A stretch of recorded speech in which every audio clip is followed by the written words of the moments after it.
Every neighborhood has that one person everyone trusts, and for Olumide Street in Lagos, it was Uncle Tund. Hey everyone. He was a taxi Wonderful driver evening, with a isn't it? broad It smile, really always is. greeting Take people with a care cheerful now. good morning. Children ran to him when he parked near the corner, and even the grumpy market women seemed to adore him. His taxi was immaculate, smelling faintly of lemon and leather, and he never refused anyone a ride. If someone didn't have money, he would wave them in and say, "It's okay, my friend. Hop in." Everyone admired him for his generosity, his humor, and his unshakable calm. Little did they know that beneath his friendly smile and helpful nature lay a horrifying secret that would shake the entire neighborhood to its core. To the outside world, Uncle Tund's life seemed ordinary. He spent his days driving people around the city, exchanging jokes, and helping lost tourists find their way. But when night fell, he disappeared into his modest flat at the end of the street, locking the door and drawing the curtains. Rumors about his late-night activities never circulated because no one suspected a beloved neighbor could hide such darkness. Behind that friendly facade, he was meticulously planning and executing his gruesome business, killing and selling human parts. He had perfected the art of deception over years, ensuring that no trace of his crimes ever surfaced. The duality of his life, innocent by day and monstrous by night, went unnoticed by everyone who thought they knew him. Inside his flat, Tund's apartment looked ordinary. The walls were neatly painted, the furniture spotless, and the kitchen smelled faintly of spices and lemon. But behind closed cupboards and inside a large freezer hid evidence of his unimaginable crimes. Over the years, he had lured unsuspecting passengers into his taxi with polite smiles and kind words. Once they were alone, he carried out his plan. His victims disappeared without a trace, while he butchered their bodies and stored the parts carefully for sale to the black market. His meticulous nature meant that nothing ever went wrong, or so he believed. Despite the horrors within, the neighbors adored him. They borrowed sugar from him, trusted him with their children, and praised his generosity. He was polite, cheerful, and always helpful. No one imagined that the man who offered rides for free and smiled at everyone could be capable of such monstrosity. Each night, he would return home and methodically clean his tools, package the human parts, and count the money he earned from them. The darkness he harbored was hidden perfectly beneath the mask of normalcy, and he was confident that no one would ever discover the truth about Uncle Tund, the beloved taxi driver. One rainy evening, Tund picked up a passenger who seemed different from the usual crowd. The man was quiet, observant, and asked strangely specific questions about his schedule, asking, "Do you drive late at night often?" Tund laughed nervously, but something in the man's tone made him uneasy.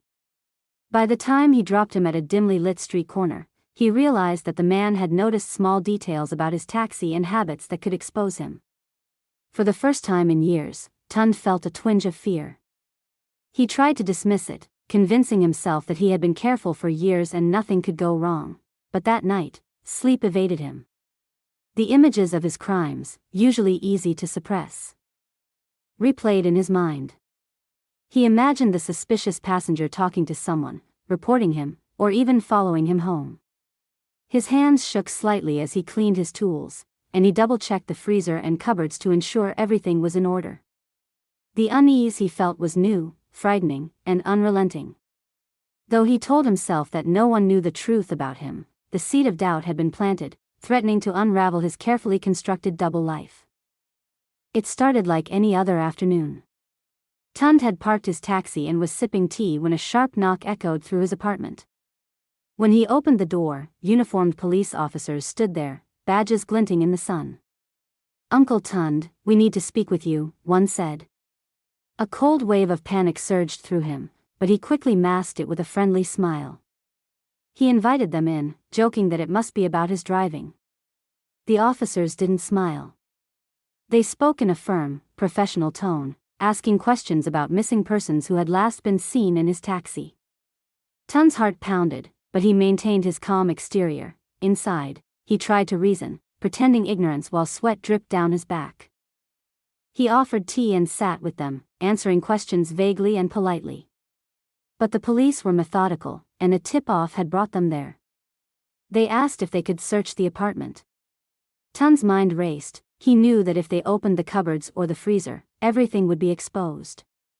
His charming persona had kept the neighbors fooled for years, but now his secret was on the brink of being discovered.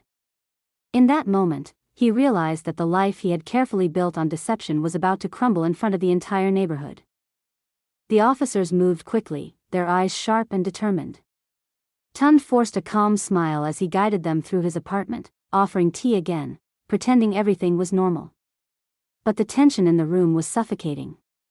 The first officer opened the cupboards while another checked the freezer.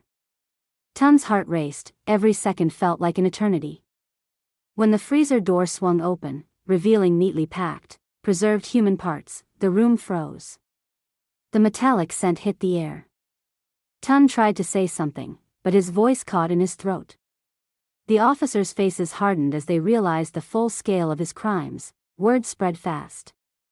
Neighbors, curious and concerned, gathered outside, murmuring and speculating. When they heard what the police had found inside Uncle Tund's flat, shock and disbelief rippled through the crowd. The man they had adored, trusted, and welcomed into their homes was a monster. Children clutched their mothers' hands, women gasped in horror, and the once adoring neighborhood stared in stunned silence. The image of their beloved taxi driver, smiling and helping everyone, crumbled instantly. Uncle Tund, once the neighborhood's hero, had become its nightmare. The officers moved quickly, their eyes sharp and determined. Tund forced a calm smile as he guided them through his apartment, offering tea again, pretending everything was normal. But the tension in the room was suffocating. The first officer opened the cupboards while another checked the freezer. Tund's heart raced, every second felt like an eternity. When the freezer door swung open, revealing neatly packed, preserved human parts, the room froze. The metallic scent hit the air. Tund tried to say something, but his voice caught in his throat. The officers' faces hardened as they realized the full scale of his crimes. Word spread fast. Neighbors, curious and concerned, gathered outside, murmuring and speculating. When they heard what the police had found inside Uncle Tund's flat, shock and disbelief rippled through the crowd. The man they had adored, trusted, and welcomed into their homes was a monster. Children clutched their mothers' hands, women gasped in horror, and the once adoring neighborhood stared in stunned silence. The image of their beloved taxi driver, smiling and helping everyone, crumbled instantly. Uncle Tund, once the neighborhood's hero, had become its nightmare. When the police finally handcuffed Tund, a strange calm seemed to settle over him. His years of careful planning, deception, and secret murders had led to this moment. He no longer smiled at the neighbors, instead, his expression was blank, almost defeated. The officers read him his rights, but the words felt hollow. The reality of his situation had fully hit him. For the first time, the man who had killed and sold human parts began to truly understand the consequences of his actions. The neighborhood watched silently, some crying, some shaking their heads, others too horrified to speak. During the questioning, Tund confessed everything. He admitted to every murder, every gruesome act, and every sale of human parts. The officers documented his chilling revelations while neighbors, still gathered outside, whispered and murmured among themselves. Many refused to look directly at him, while some shook their heads in disbelief. The taxi driver they had loved and trusted, the man who had waved at their children and helped them in small ways, had been living a horrifying secret life for years. The full horror of Uncle Tund's crimes was now known to all. Days after his arrest, the neighborhood struggled to recover.